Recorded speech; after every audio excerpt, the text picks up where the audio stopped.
Bueno, buen día a todos. Hoy les vamos a presentar con Steffi eh, lo que denominamos, o la tarea que denominamos viaje al mundo de las proteínas. Yo voy a dar una primera parte y ella otra. Mi parte serían los fundamentos del proteinograma electroforético.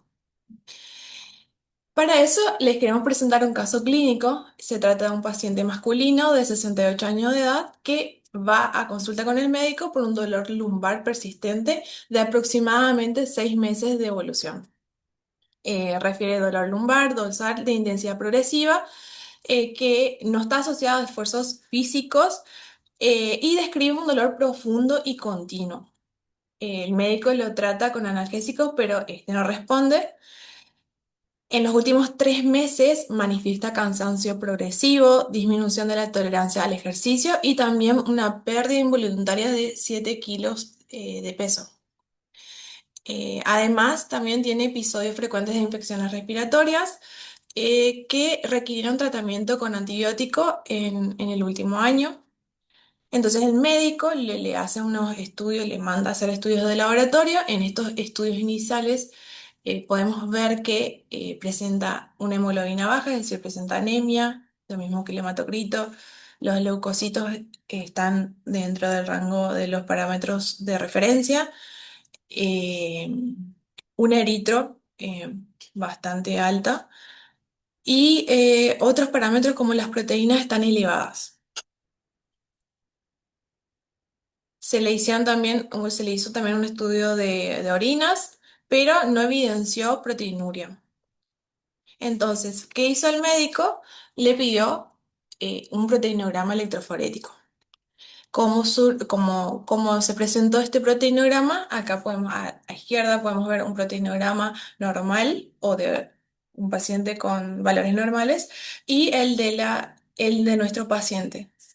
Esto sería una curva densitométrica de valores normales y los resultados en sí. Vemos que la lúmina está disminuida y se observa un pico monoclonal en la zona de las gamma globulinas. También vemos que el resto de las gamma globulinas están disminuidas o están deplecionadas. Entonces, para entender todo esto tenemos que saber qué es un proteinograma. El proteinograma es un método semi-cuantitativo que permite la separación de proteínas en función de su carga eléctrica. Es decir, en este tipo de estudios se aplica un campo eléctrico y teniendo en cuenta el punto isoeléctrico de las proteínas, se utiliza un buffer con pH de 8,6 y lo que van a hacer las proteínas es separarse según su carga. Entonces, hay que tener en cuenta la etapa preanalítica. ¿Qué consideraciones debemos tener en aquellos pacientes que tienen un pedido de proteinograma? Condiciones basales, ayuno de 8 horas. Esto debido a que, por ejemplo, algunos pueden tener una elevación temporal o transitoria de los lípidos y entonces eso podría interferir. Tiene que haber, tiene que ser post-descanso nocturno sin haber realizado actividad física previa. ¿Por qué? Porque la actividad física eh, extenuante o profunda, intensa, perdón, ahí está la palabra, puede provocar una alteración temporal de las proteínas séricas, provocar un aumento de las mismas, una hemoconcentración que es temporal. Entonces, otros factores, el tipo de muestra, perdón, suero y orina 24 horas, y otros factores que van a modificar el proteinograma serían la muestra, plasma, por ejemplo, el plasma, al tener anticoagulante, va a aparecer la franca del fibrinógeno en la fracción post-beta 2 y lo mismo hay que tener en cuenta en aquellas muestras que son tomadas de pacientes pediátricos, que algunas muestras contienen heparina, por ejemplo, u otro anticoagulante. Entonces, la forma y tiempo de conservación de la muestra, si es que no se va a poder realizar la muestra inmediatamente, esta deberá ser conservada en tubos bien tapados a -4 °C. Esto porque podrían provocar variaciones en las proteínas. evitar el descongelado y congelado. Ah, y acá pueden ver lo que es la banda de fibrinógeno en el proteinograma. Que uno, si no tiene en cuenta esto, podría suponer un falso positivo, o sea, una patología que no es realmente. Otras interferencias, la interferencia, ya vi que la lipemia, que va a provocar, o sea, la lipemia y las lipoproteínas van a provocar un aumento de la fracción de las beta-globulinas y por ello también, de vuelta, podemos tener un falso positivo. La hemólisis, en la hemólisis va a haber liberación de la hemoglobina y por lo tanto va a haber un aumento de la aptoglobina y de la hemoglobina y se va a evidenciar en la fracción alfa 2. Los compuestos radiopacos o medicamentos que se administran a aquellos pacientes en estudio van a provocar también un aumento de las fracciones alfa 2 o de las beta-globulinas. Anticuerpos monoclonales de terapia como el daratumumab o elotuzumab que van a interferir y aparecer de vuelta una fracción dentro de las gamma-globulinas y esto va a depender tanto de la dosis como del régimen o de la terapéutica indicada al paciente. También están las crioglobulinas, que esto en este caso serían en esta etapa del año donde hace mucho frío y puede aparecer también un pico monoclonal.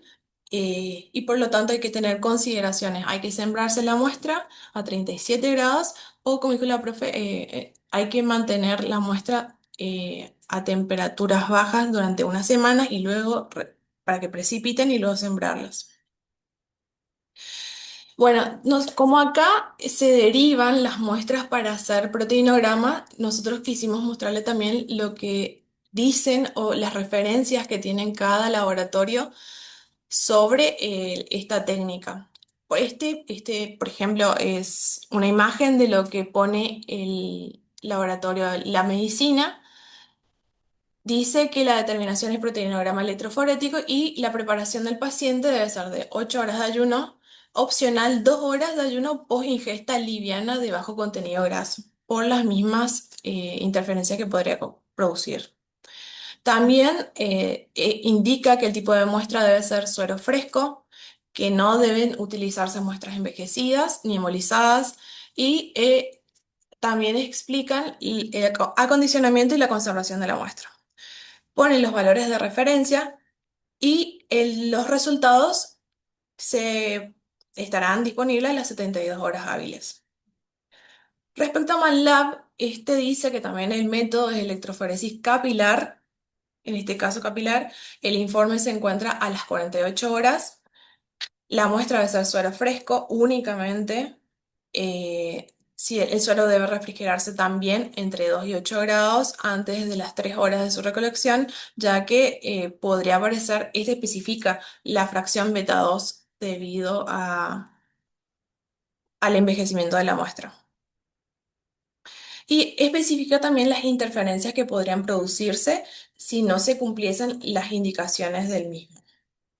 Ahora, respecto a la etapa analítica, hay que tener en consideración que para el procedimiento manual lo que se hace es la siembra en acetato de celulosa gelatinizado en la zona de siembra que sería cerca del chanfle. Esta se larga la corrida eh, a- con 2 miliamperes por tira más o menos y la coloración, posterior coloración que sería con amido York que está compuesto por metanol, agua y ácido acético. Luego se le hace dos decoloraciones por lo menos con metanol y ácido acético al 6%. Entonces las proteínas se van separando en 5 fracciones. También hay otros tipos de soporte o métodos que se utilizan actualmente. Entonces, el acetato de celulosa gelatinizado sería el método manual, que ya está casi en desuso, cuyo principio sería la migración según la carga eléctrica. También se encuentra el gel de agarosa, que es el utilizado en la mayoría de los laboratorios clínicos, en la cual se especifica que la migración es según su carga y su tamaño molecular. Y la electroforesis capilar, que lo que hace es la migración de las proteínas en capilares de sílice, perdón, de bajo o alto voltaje. Los métodos de detección para cada uno sería densitometría, para acetato de celulosa y gel de arosa, mientras que para la electroforesis capilar sería la absorbancia UV. Y vemos que la electroforesis capilar sería el actual gol estándar o el método de referencia para el proteinograma. Esto es para tener como una comparación entre los distintos métodos y soportes.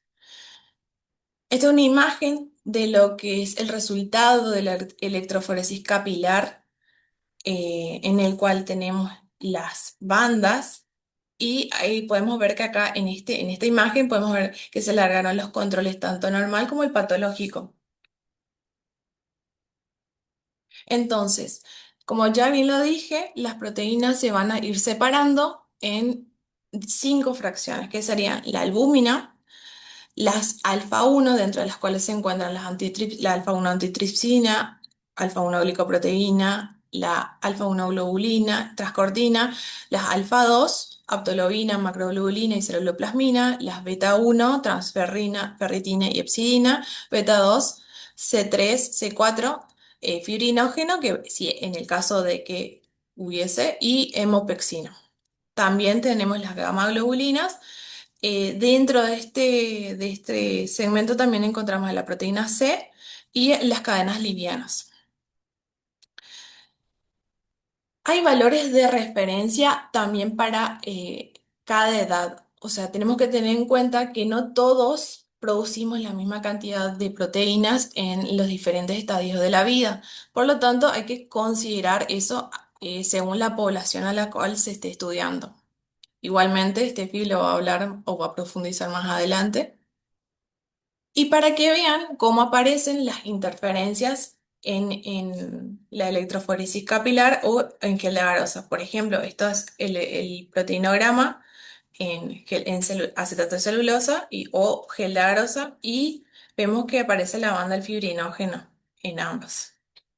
Y aparece una elevación de la fracción beta 2.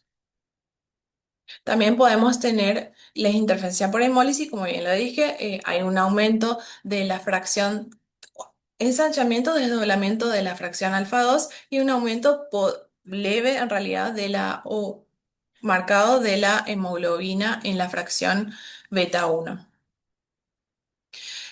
Esto también es una imagen que muestra cuando, por ejemplo, en pacientes que tienen la proteína C reactiva muy elevada, podría interferir también dentro de la fracción de las gamas, gamma globulina, pero igualmente no es tan marcada. Nunca, aunque sea muy alto el valor, ese aumento no es tan marcado, ¿no? Nunca se ve una elevación marcada o un componente M o componente monoclonal debido a la elevación de la proteína C.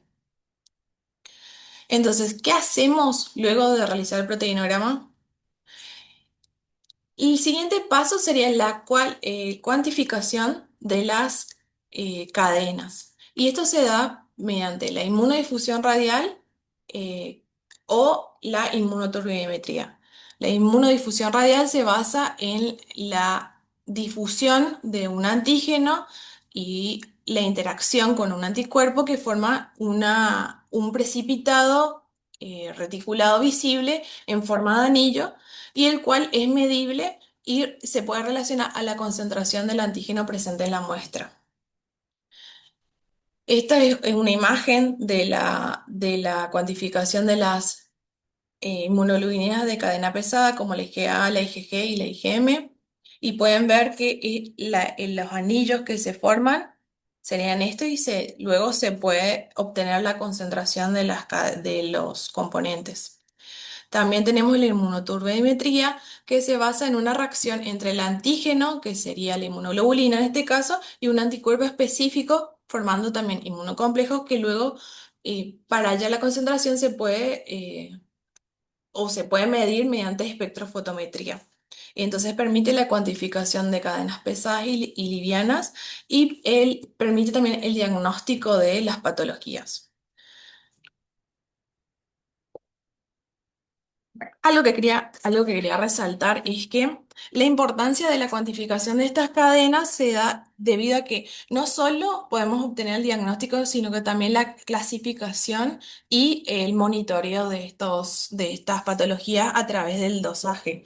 Eh, la cuantificación no solo da un valor, sino que también estadifica o clasifica el subtipo de mieloma o de gamapatía monoclonal que se está presentando en los pacientes. Y también esto da idea del comportamiento clínico que va a seguir el médico y de la estrategia terapéutica que va a aplicar.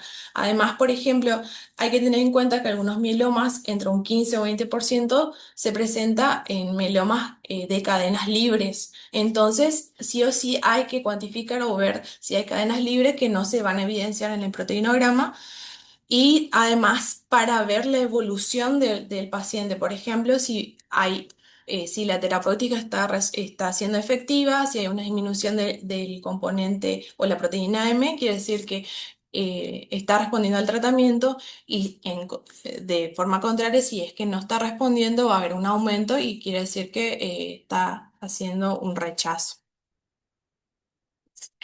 Ahora pasamos de día, pasamos a la siguiente clase y la siguiente parte. Una vez que entendimos el fundamento, que es muy importante tener en cuenta cómo se hace, qué cuidados hay que tener, por eso es una clase aparte de entender bien los fundamentos del proteinograma. Vamos a ver qué patrones pueden aparecer, qué alteraciones se pueden dar en el proteinograma, cómo se los interpreta y cómo se los informa, que también es una parte bastante importante y que tenemos que recordarlo. Entonces, uno de los patrones o de las patologías con las que nos podemos encontrar es la cirrosis hepática. Este es un proteinograma normal, siempre para compararlo. Y en la cirrosis hepática lo que sucede es que la mayoría de las proteínas se sintetizan en el hígado. Y lo que vemos en el proteinograma son las proteínas. Entonces, al estar afectada la función de síntesis proteica, van a estar todas las fracciones disminuidas, sobre todo la albúmina.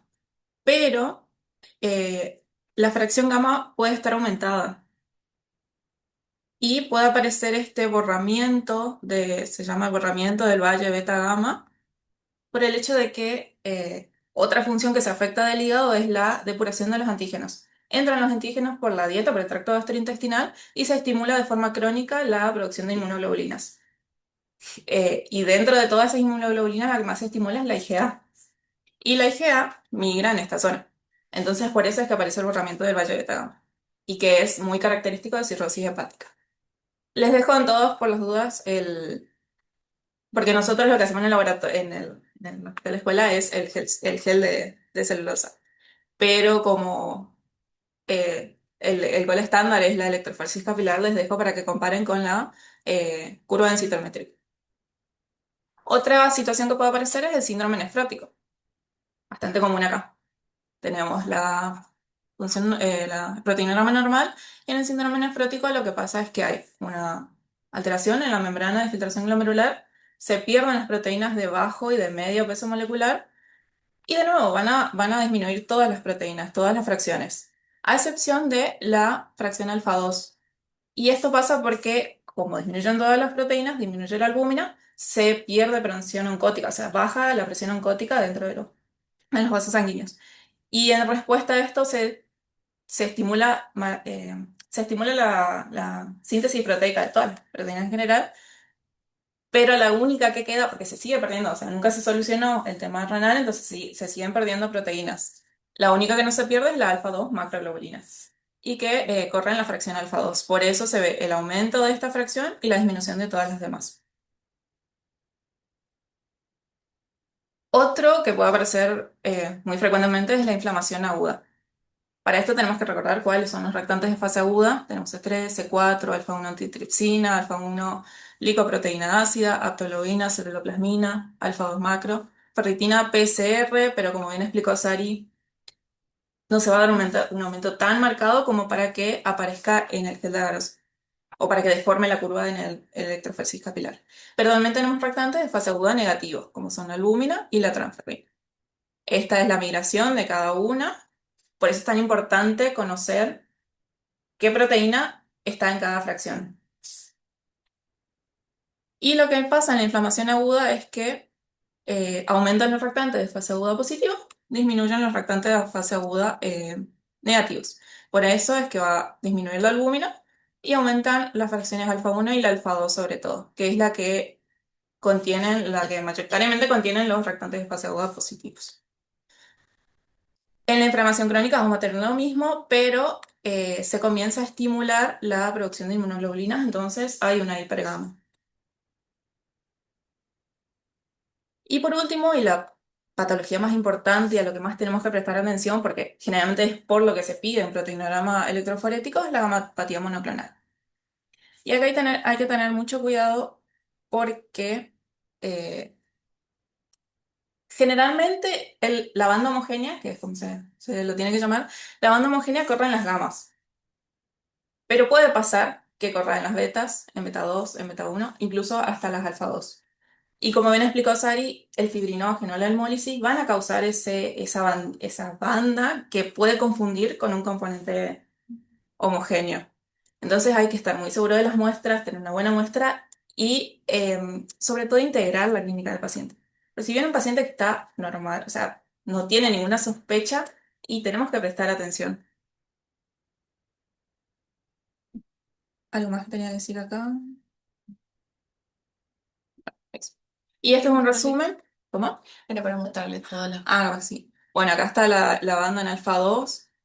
Está todo marcado igual, si lo pudieron ver, en alfa 2 también. Y vemos que tienen diferentes concentraciones. Siempre tener el ojo y el cuidado de no comerse básicamente esta banda homogénea. Este es un resumen para que sintetizar en la inflamación aguda va a estar albúmina baja, alfa 1, alfa 2 aumentada, con las gamas normales, generalmente. La inflamación crónica lo mismo, pero con aumento policlonal de las gamas globulinas. Cetosis hepática todo bajo, excepto las gamas. Síndrome nefrótico también todo bajo, excepto las alfa 2, a expensas de la alfa 2 macroglobulina. Y en la gamapatía monoclonal, eso también era lo que quería explicar, generalmente va a estar todo normal, a excepción de la aparición de un pico monoclonal. Pero todo el patrón electroforítico va a depender de los mecanismos fisiopatológicos que se desencadenen. Puede haber falla renal, puede haber falla hepática, o sea, no falla hepática, sino afectación hepática, y va a afectar a las otras fracciones proteicas. Pero todo eso depende del paciente, es muy individualizado. Entonces, ahora que ¿entendieron? Vamos a ver si lo pueden interpretar. Este es un caso, o sea, solo hicimos el La miércoles, semana ¿no? pasada, creo. No, martes, sí, martes, miércoles fue. Sí. Son tres pacientes diferentes. Les presento, igual ya les voy a spoiler un poquito y quiero que me digan a ver si. Primero ya quiero que me digan si ven algo alterado en algunas de estas tres y en cuáles. Sí. No, ¿Sí o En no? la, en la Dígame. 1, ¿hay algo que le llama la atención en la corrida 1? Sí. En la 2, dudoso. ¿Y la 3? Bien. Ahora, la calle 1 es una mujer de 78 años que consulta por lumbalgia. Si le digo más, ya le spoileo mucho, entonces no lo voy a decir. El paciente 2 es un paciente masculino de 30 años con falla renal, paciente internado. Y el paciente 3 es un paciente masculino de 77 años con cirrosis hepática. Y en este se ve muy linda, se ve muy linda. Ahí sí ya le dije todo. El borramiento del valle beta gamma, un poquito de disminución de albúmina y vemos que no es lo de lo que se ve en el libro, pero con esto ya podemos ver la cirrosis hepática. Y la mujer uno, bueno, les cuento, pero ya tenía diagnóstico de gamapatía monoclonal por doctor Lanari. Era una gamapatía monoclonal de significado incierto. Ya estaba diagnosticada desde el 2023 y se está haciendo seguimiento. Se supone que ya aprendimos a interpretar el proteína. Ahora, ¿cómo le informamos? Para esto, el Foro Argentino de Proteínas generó en el 2023 un consenso donde establecen todos los aspectos preanalíticos, analíticos y posanalíticos del proteinograma electroforético. Los aspectos preanalíticos y analíticos ya los explicó bien Sari. Entonces vamos centrando un poco en los aspectos posanalíticos. Ellos establecen un modelo de informe, qué es lo que tiene que tener o qué es lo que no tiene que tener. Tiene que estar el título, proteinograma sérico, tiene que estar el método, si es electroforesis, en acetato de celulosa, en gel de agarrosa, o si es electroforesis capilar.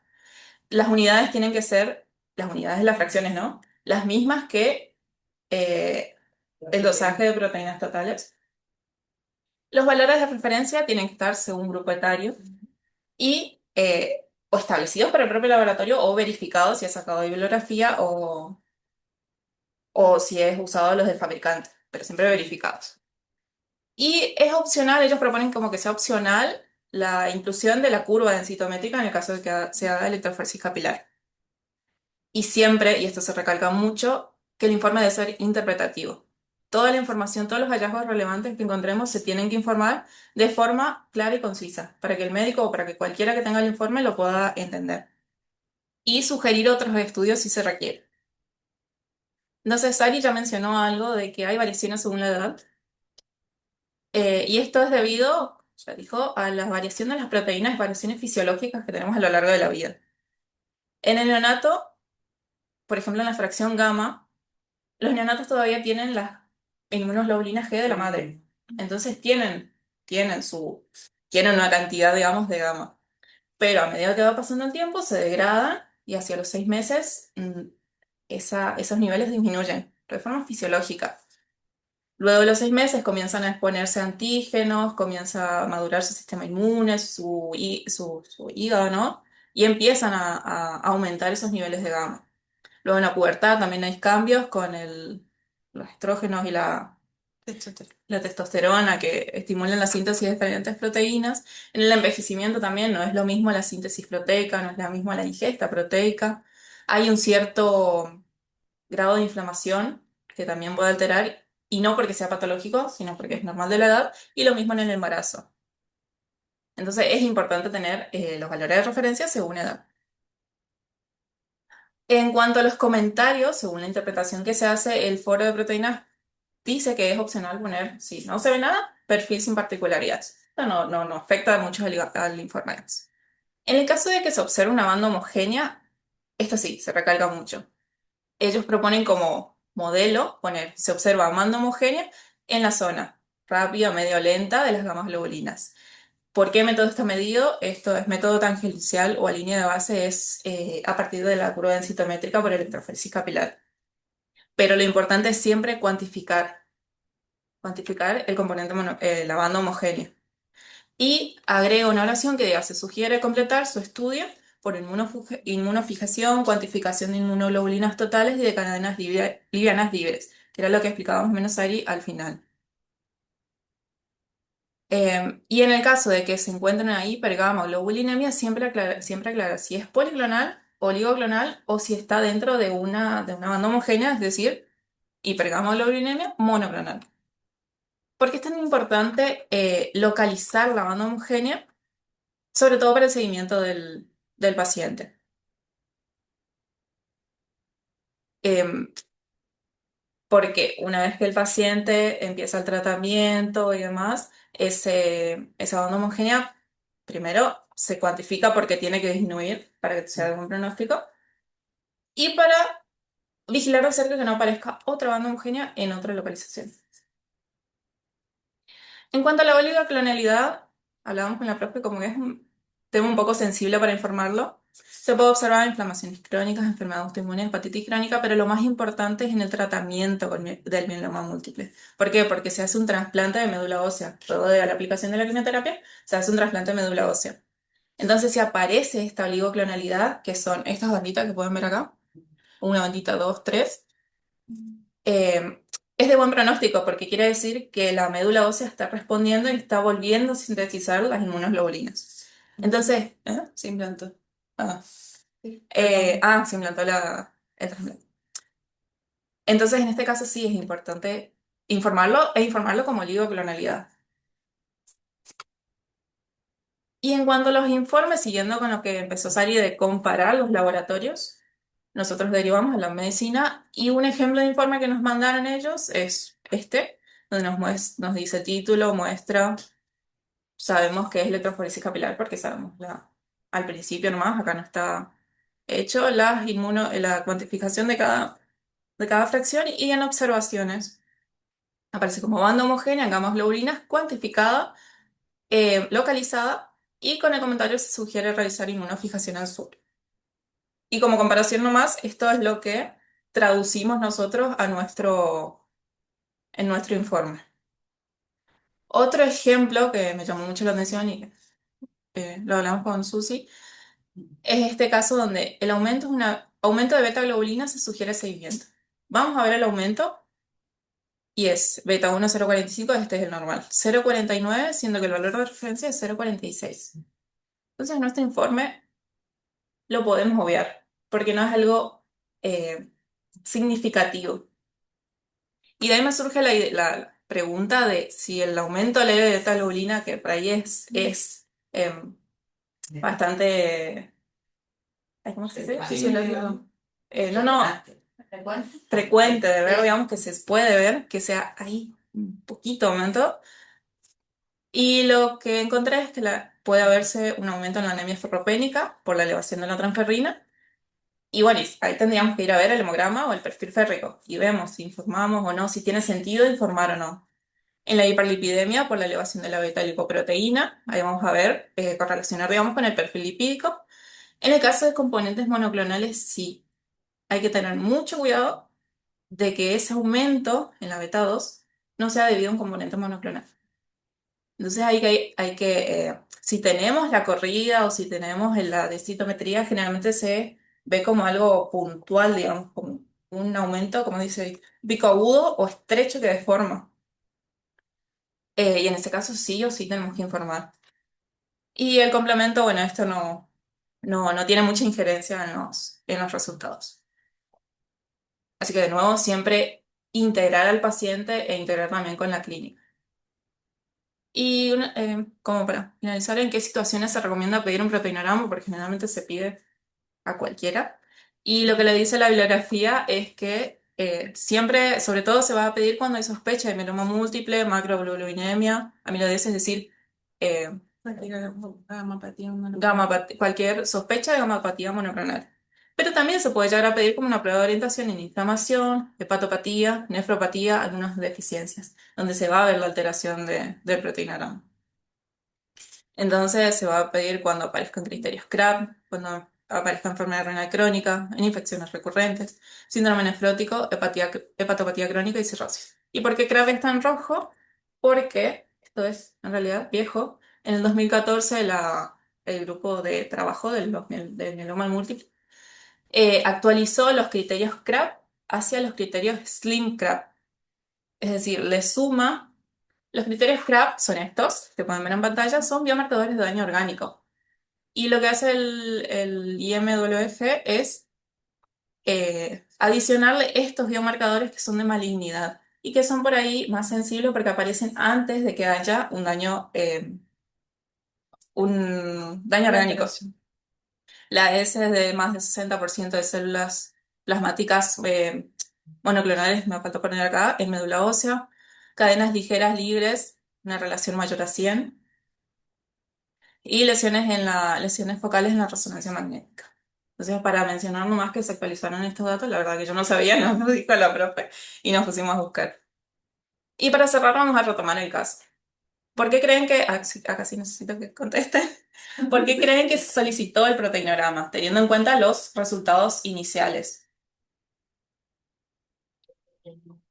Aumento las proteínas, disminución de la albumina y aparte ya no aumentó el calcio. Exactamente. Se cumplen los criterios CRAB. Calcio elevado, tenía una insuficiencia renal, la creatinina estaba alta, tenía anemia, tenía dolor lumbar, bueno, eso es integral con la clínica, y tenía la hiperproteinemia, que es lo primero que vieron ustedes. Y ahora, ¿qué importancia tiene que la tira reactiva de orina fuera negativa? ¿No les llamó la atención eso? No es perdedora. Exactamente. En la tira reactiva sabemos que se detecta principalmente albúmina. Y puede pasar que en el mieloma la proteinuria puede ser de cadenas ligeras, que no se va a detectar con la tira de orinas. Entonces siempre tener este ojo, este cuidado en este tipo de pacientes. Y el siguiente paso obligatorio, ¿se acuerdan cuál sería? Hacer la Cuantificación de las inmunoglobulina, inmunofijación. Y bueno, puse solo la inmunofijación. En este caso reveló que era una banda intensa en los carrines de IgG y kappa. Por lo tanto, llegamos al diagnóstico de mieloma múltiple IgG-kappa. Esa es la bibliografía y terminamos por fin. Muchas gracias.